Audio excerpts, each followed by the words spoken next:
देखु 1.5 वर्षर बीजेपी सरकार आसिला पर एमिति टाइप रो हेडलाइन किछि माने एटा चांचल्यकर किछि नाही, एटा रेयर नाही, एटा प्रत्येक दिन एमिति टाइप रो हेडलाइन आछि। आज राजधानी रे, काली रूरल रे, काली को गाँ रे एमिति टाइप रो हेडलाइन प्रत्येक दिन आसुछि।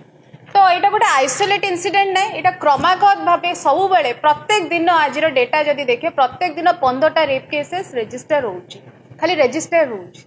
तो आपण भाभी पारुछंती को टाइप रो लॉ एंड ऑर्डर सिचुएशन ए राज्य रे को टाइप रो आईन श्रृंखला विपर्जय स्थिति गलानी।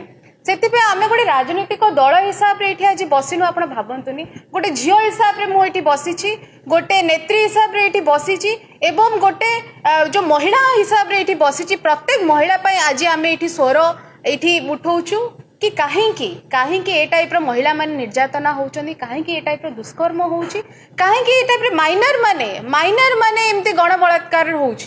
तो ए टाइप रो सिचुएशन सब चलीची एवं आमे प्रत्येक महिला को पय एठी छिड़ा हेचु। तो आपण भाबंतुनी कि आमे पॉलिटिसाइज करूछु आ जत्ते बेले आमे ए टाइप रो कथा कहूछु जाय कि प्रोटेस्ट करूछु। आपण बीजेपी ओडिसा वाला कोन कहउचंदी आज्ञा कहउचंदी एमाने सब राजनीति करूचंदी। आगे आपण एठी राजनीति लागुची, आपण वेस्ट बेंगल रे हेले आपण जाई परिबे, किंतु ओडिसा रो जने मां भोणी संगे दुष्कर्म होबो, अत्याचार होबो, आपण छिड़ा हेई परिबेनी, काहे कि ना एटा बीजेपी ओडिसा आ सेटा ममता बनर्जी कलकत्ता।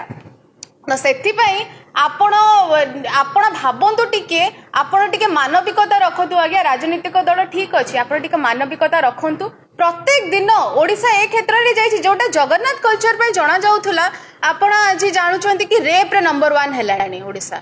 सेथि पई आमे एठी बसिछु, आमे एठी जो पर्यंत आपण न्याय दउनांती। आज भी लेखा गला काली रो हेडलाइंस रे आपण देखिबे गण बलात्कार हेछि, किंतु आज आपण आउथरे ओटीवी रे खोलिबे देखिबे कि देखौछि सेक्स रैकेट चली। ठीक अछि, जदि सेक्स रैकेट चली जेमती कहिले एमिति दिन दीपहरे राजधानी रे जदि ए टाइप रो स्थिति अछि, आपण आ कोन कहिबे? आपण जो बीजेपी ओडिसा, आपण जो ए ओडिसा रे जो टाइप रो स्थिति चली, जो टाइप रो महिला पाना प्रति अत्याचार चली, जो टाइप रो दुर्नीति दुष्कर्म चली, बंद करंतु।